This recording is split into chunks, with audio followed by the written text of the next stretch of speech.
Elias Navarro wakes up at 5 a.m. like he has for the past 25 years.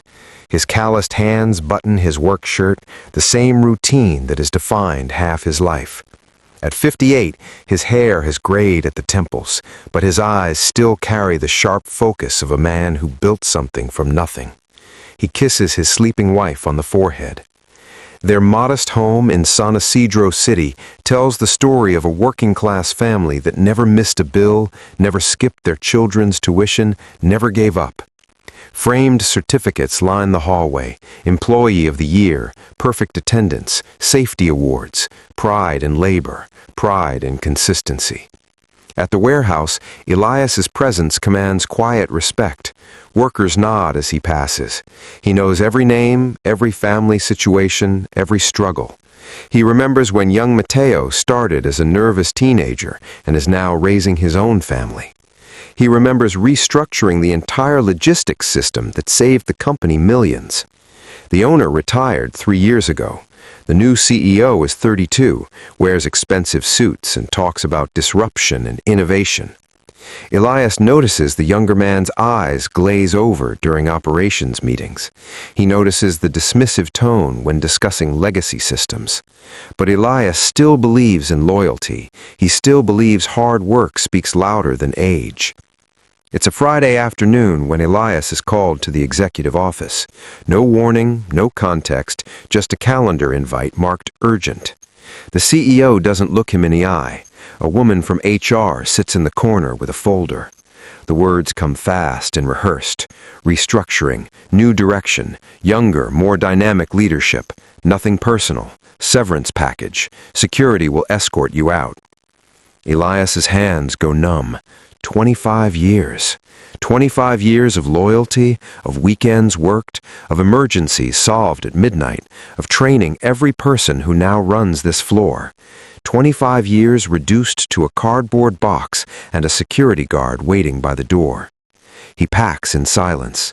A photo of his family, a coffee mug his daughter made in grade school, a plaque from his 10th anniversary. Workers peek through windows, confused, heartbroken. Some cry.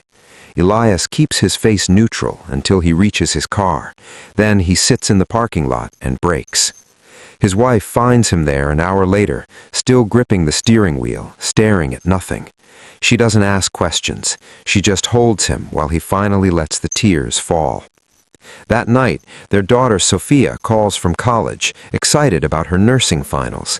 Elias lies and says everything is fine. His son texts about needing money for a school trip. Elias stares at his bank account and feels the weight of inadequacy crushing his chest.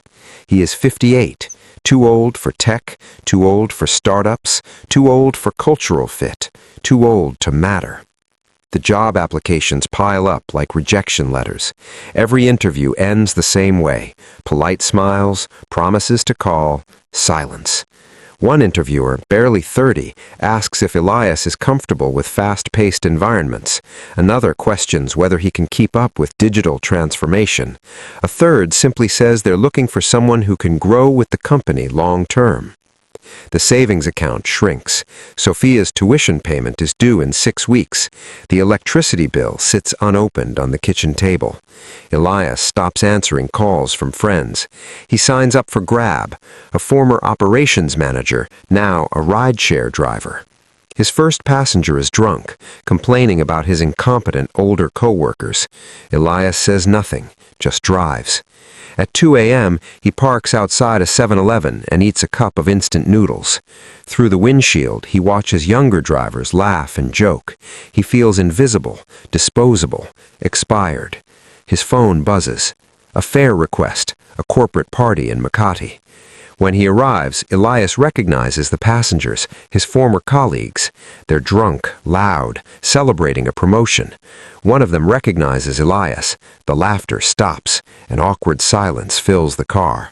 When they get out, one whispers, "Sorry, sir." Elias nods and drives away, fighting the urge to scream. That night, parked in an empty lot, he stares at his reflection in the rearview mirror. The face looking back is tired, defeated, lost.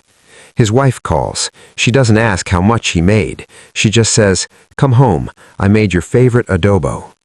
At the dinner table, his family eats in companionable silence. His son talks about his robotics project. His wife mentions the neighbor's granddaughter just got accepted to med school. Elias watches them, his family, the reason he wakes up, the reason he endures. And something shifts. Elias starts noticing patterns. During his late-night drives, other Grab drivers gather at gas stations, trading stories. The same complaints echo. High commission fees eating into earnings, no benefits, no sick leave, no voice in decisions that affect their lives. One driver mentions working 16-hour shifts to afford his daughter's medicine. Another hasn't seen his family in weeks because the algorithm penalizes drivers who log off. Elias listens, really listens, and his old instincts awaken. He starts asking questions. How many drivers feel this way? What would make things better? What if there was another option? At home, he spreads papers across the kitchen table, notebooks filled with calculations, diagrams, business models. His wife brings him coffee at midnight and sees the old fire in his eyes, the fire she thought had died in that parking lot. Elias researches cooperative models. He studies successful driver-owned platforms in other countries. He maps out a plan: lower commission rates, profit sharing, health benefits, driver governance, a system built by drivers, for drivers. He starts with 10 drivers, a meeting at a small Saudi store. He presents his vision on a worn notebook, speaking with the passion of a man who has nothing left to lose and everything to prove. The drivers are skeptical at first, but Elias shows them the math. He shows them the respect. He shows them what happens when workers own their labor instead of being owned by it. 10 becomes 30. 30 becomes 70. Word spreads through the driver community like fire. Elias mortgages his house. His wife signs the papers without hesitation. Sophia sends her scholarship savings. His son contributes money from his part-time job. They believe in him even when he doubts himself. 3 months later, the cooperative launches.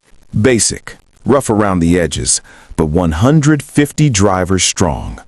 Elias works 20-hour days, coding tutorials on YouTube, customer service calls at dawn, negotiating with suppliers, building relationships with small businesses that need reliable logistics.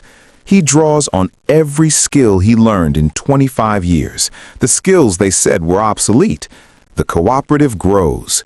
200 drivers, 300, 500. They're lean, efficient, hungry.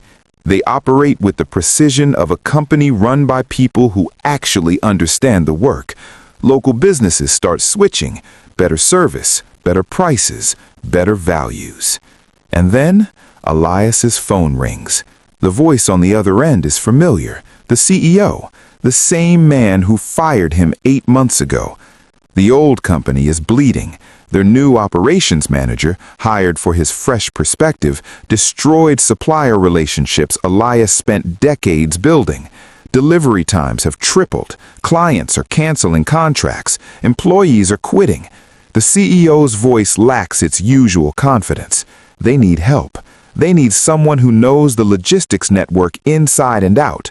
They need Elias, but not as an employee. They can't afford to rehire. They need a partner, a logistics provider who can save their failing operations. Elias sits in silence. The irony tastes bitter and sweet. He agrees to a meeting. The next week, Elias walks into the same building where he was once escorted out, but this time he's wearing a business suit. This time he has 500 drivers backing him. This time he holds the cards. The CEO sits across from him, surrounded by nervous executives. They present their problems. Elias listens stone-faced while they describe the chaos he predicted would happen. Then he speaks. His terms are clear and non-negotiable. A joint venture, 40% ownership of the logistics division, guaranteed contracts for the cooperative, fair wages for all workers, and one additional condition. He wants the company to reinstate the pension plan for all employees over 50, the same plan they cut to save costs, the same plan that would have protected workers like him. The room falls silent. The CEO's jaw tightens, but he has no choice. Without Elias, the company will collapse within months. They shake hands. The same hand once dismissed as too old now commands a partnership worth millions. Elias walks out of that building as a co-owner. Workers who watched him leave in shame now watch him return in triumph. Some applaud, some cry. Mateo, the young worker Elias trained decades ago, grips his hand and whispers, "Welcome back, boss." But Elias isn't their boss anymore. He's their partner, their equals, proof that loyalty works both ways or not at all. 6 months later, the cooperative has grown to 800 drivers. The joint venture stabilizes Elias's old company and expands into new markets. Workers now have health benefits, retirement plans, and a voice in decisions that shape their lives. Elias sits in his new office, simple, dignified. On the wall hangs a photo from his first night as a rideshare driver, parked outside a 7-Eleven, eating instant noodles. He keeps it as a reminder. A young driver, 23 years old, sits across from him, fresh out of college, can't find work in his field, considering driving full-time. He's scared, lost, convinced he's failed. Elias sees himself in that young man's eyes. He tells him about being fired at 58, about the shame, the fear, the night he questioned his worth, about the moment he chose to build instead of break, about the terrifying decision to risk everything when the world said he had nothing left to give. He tells him age isn't the enemy, fear is, complacency is, accepting someone else's definition of your value is. The young driver listens, hope flickering across his face. Elias hands him the cooperative application. "We don't just need drivers," he says. "We need dreamers.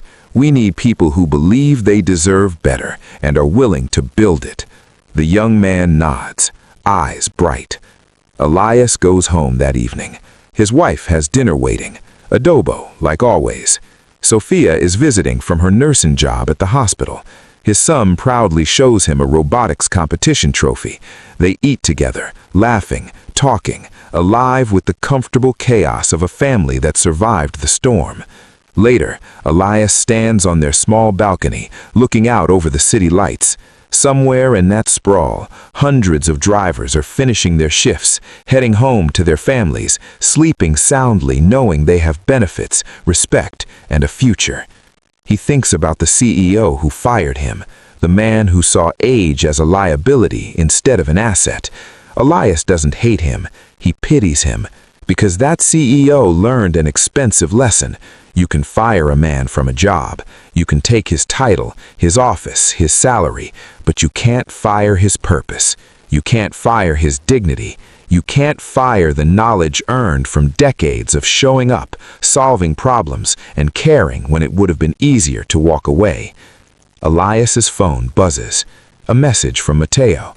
"Boss, we just hit our monthly target. The team wants to celebrate. You coming?" Elias smiles. He texts back, "On my way." As he grabs his jacket, his wife touches his arm. "Proud of you," she says simply.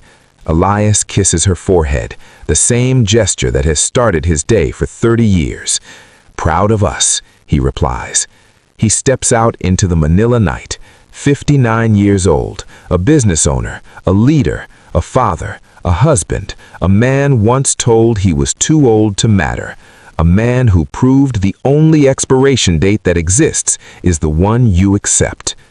If this story resonated with you, take a moment to like this video, subscribe to the channel for more stories that matter, share this with friends who might need to hear it, and comment below with your perspective or the key lesson this story taught you.